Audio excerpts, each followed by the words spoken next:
Hey guys, so I'm going to be doing a model review today of the Caterpillar 340DL made by Tonkin Replicas in 1/50th scale. This model is fairly new, came out into last year sometime, November-ish I think it was, maybe end of October.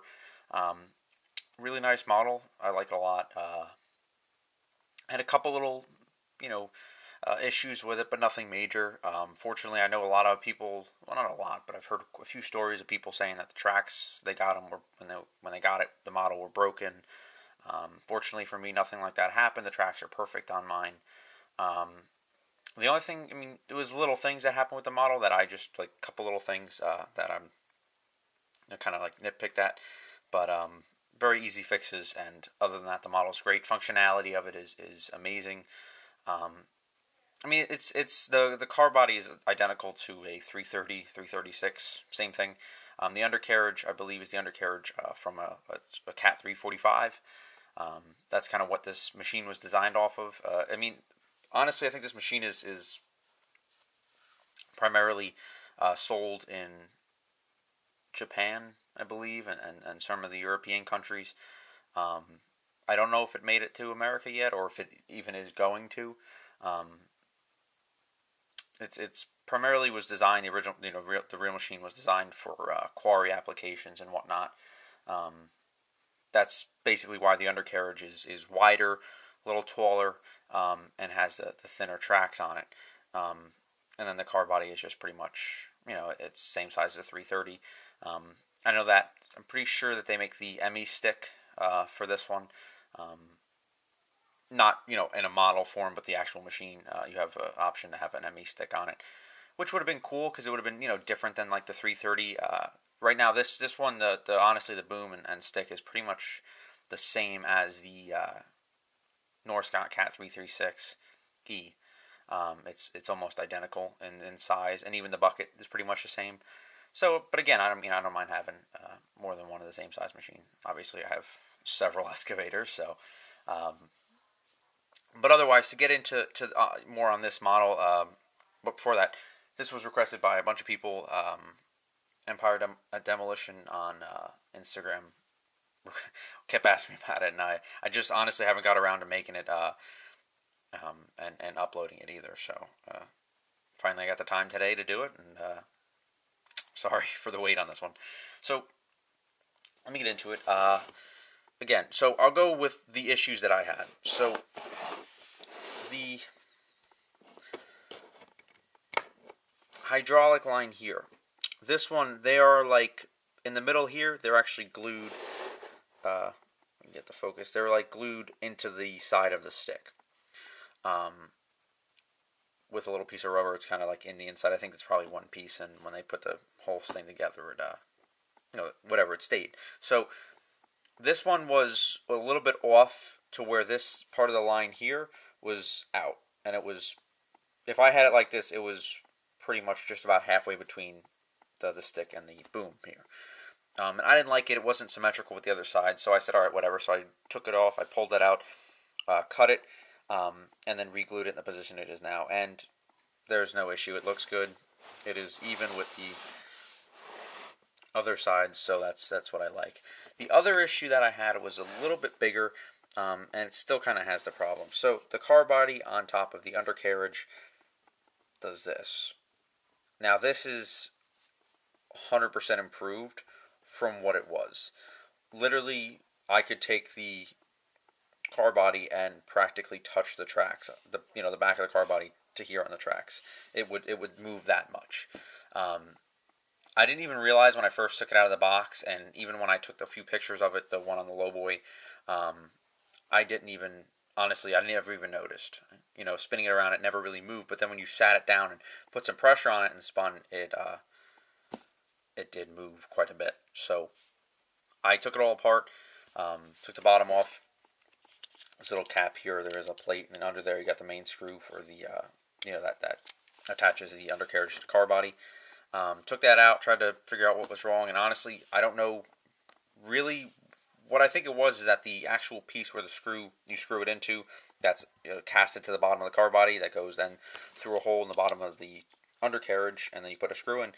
that piece is too small for the hole that's in the undercarriage. So there was so much play, so I couldn't just fix it with like a washer. So what I ended up doing is I actually wrapped some masking tape around the piece that's casted into the upper carriage or car body, and then squeezed it back in, and now it really doesn't move too much. And I might just replace it or throw another piece on there, and then it shouldn't move really at all. And it still spins freely, so which is nice.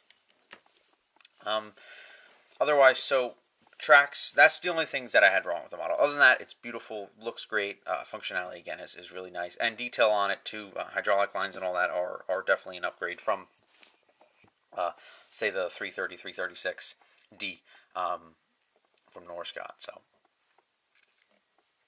very similar, but a little bit better in some ways. And then the only thing I don't like about the model, honestly, I think it is slightly overpriced. I think for $120, it should be more around $100, or maybe even a little less. Honestly, it should just compare equally to the new 336E from Norscot. I mean, because the level of detail isn't too much different. I mean, even if it is a little bit more, so you know what, we'll go up and we'll say, hey, $100 or $105 would have been really would be the max that I would prefer to pay for it. But honestly, it's not bad, and I like it. And for $120, I mean, I bought it off eBay, and the place I bought it from, Central Valley Models on eBay, gave, they had the free lowboy with it, so I couldn't pass it up. But otherwise, so I'll get right into it. So functionality-wise, the tracks roll very, very smoothly. Not on here, but when you push them and whatnot. They are tensioned. Again, swivels very, very easily. I love the black cab, looks really nice. Inside of the machine,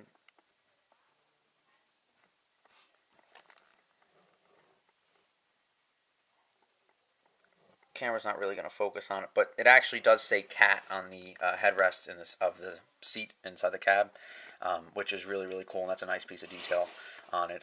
The interior of the cab is really nice, has all the joysticks, all the controls, computer, everything. The inside of the cab is actually quite nice with the hand rests and whatnot, so I give props to Tonkin Replicas for giving a good level of detail inside there. Functionality of the model now, we'll get to. So that is all the way out on the stick. The bucket curls all the way back. That's as far as it'll go down, like so. So your digging depth is actually quite nice. That's the full height it raises at. The stick does curl all the way in, like so. Bucket curls all the way in, which is really nice. So for transport loads, it curls all the way in like that. So it looks really, really good on a trailer. Again, if you follow me on Instagram, you see the picture I have of it on the lowboy that it came with, and it really does look really, really good on as a load. So it's basic functionality of it. General detail, I mean, you got hydraulic lines running all over the model. So they go all the way to the stick and whatnot, and if you really wanted, I guess you can make some auxiliary lines if you wanted to put like a hammer or something on it. But really, I don't see this machine having one, only because it really was made for quarry, so it's primarily made to dig. But I guess you could throw a hammer on it, which would look pretty cool if you did a few little custom things to it. You have boom lights on it there, which are nice. All the decals on the model are really crisp. I didn't mention that already. All the cylinders, the tops of the piston rods here are all painted black, which looks really nice. Don't have no big silver rivets or anything like that showing. All the pins and rivets on the model are 100% painted. This side of the machine looks really nice. Undercarriage has your basic level of detail, kind of roller detail. Nothing that actually rolls, but decent enough detail. On the top, there is actually working rollers, I believe. I believe they do actually roll. I'm not really too sure. But either way, the tracks roll really smooth, so there's no issue there. Under the undercarriage, it's just a plate. Mine moves a little bit. I think I broke one of the little plastic pieces in there, but whatever, it stays on. Which is nice. It covers up the screw, so it does have a better level of detail. On the undercarriage here, I'll try to get a light on it.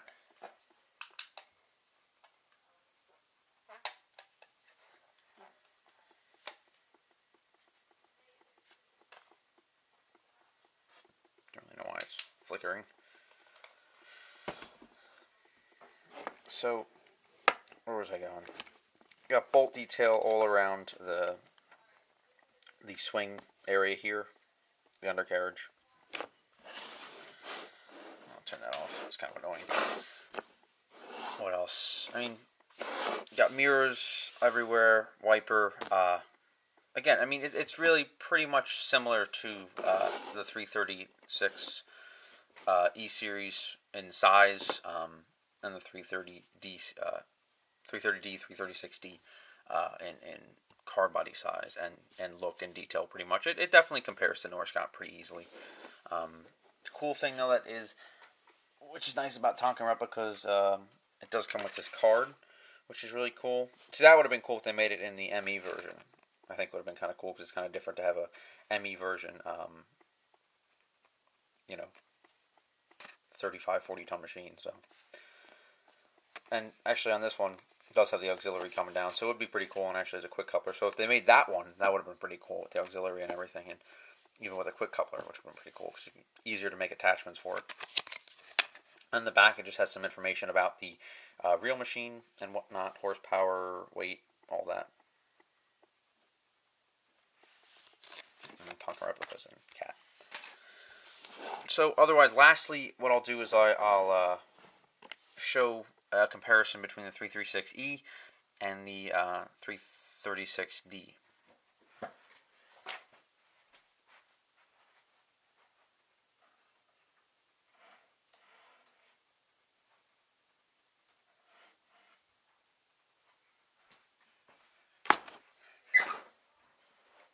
Chair makes so much noise. Alright, so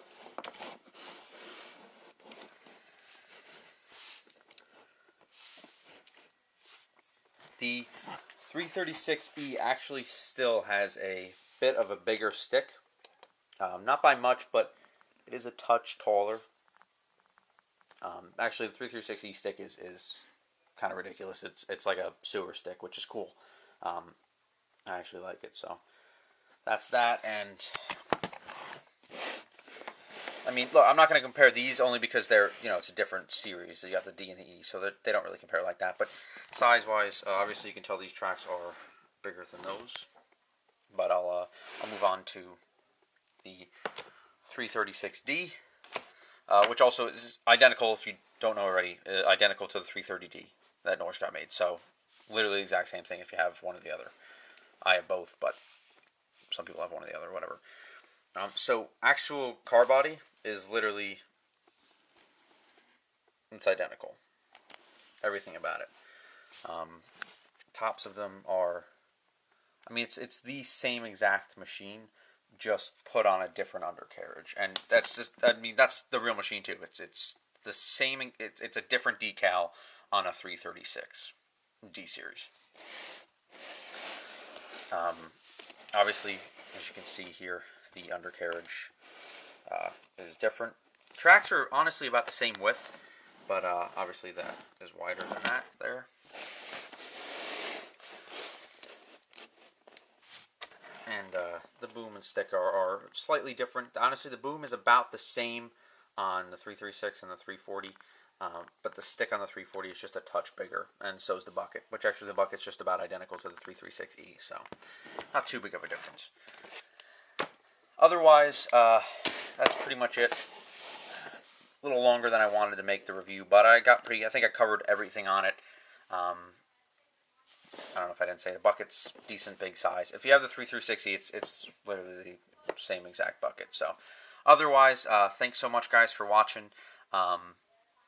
And the next thing I'll have up video-wise is going to be my opinion on the NZG Liebherr LR1600-2. I'm not going to do a review only because there's a few of them up already. A couple of them, well, only two I know of, is the review from Cranes Etc. and Crane Dude 07. So between their two reviews, you'll get an idea on the model like that if you're planning on buying. Mine's just going to be my opinion on it, things that I encountered with it, assembling it and just having it now for a little over a week. About a week and a half now I've had it, and I really do like it. But again, that's not part of this video. That's going to be the next video, my opinion on the LR1600. So otherwise, thanks so much for watching, and check back in for that. And again, check my Instagram if you haven't already. I post pictures on that almost daily. I like to post daily, and you can kind of follow what I'm doing model-wise, and just see some cool pictures of models, which you don't get to see on YouTube. So thanks so much for watching, and I'll talk to you guys soon.